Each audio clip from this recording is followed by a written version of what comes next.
When I started affiliate marketing, probably about a year and a half ago, my biggest struggle was understanding how to build a sales funnel and what it was. And I'm going to break it down and show you exactly what it looks like. Here's what the inside of a 2-page sales funnel looks like. And basically, it's just a website. It's a website that gives your lead, your prospect, the exact steps they need to take so they don't get confused and lost with a bunch of other stuff going on.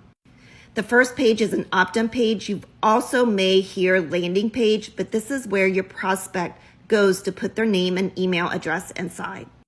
Once they add their name and email address, 2 things will happen. 1, your email sequence will be triggered and a bridge page will pop up, or you may know it as a thank you page. Once you see this page, it's probably going to contain a quick video of you introducing yourself and who you are and what you do.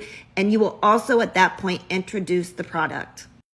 Then you go into the product page or the sales page. This is where the company you are promoting will take over, and they will actually introduce that product to the prospect or lead, maybe through a video, some type of information.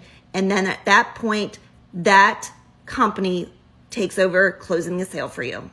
So if you are still struggling on how to build a sales funnel or how to get your business up and running, and this is what is stopping you, I'm actually going to build your sales funnel for you. I am either using System.io or ClickFunnels. Just reach out to me and I can help you get that up and running.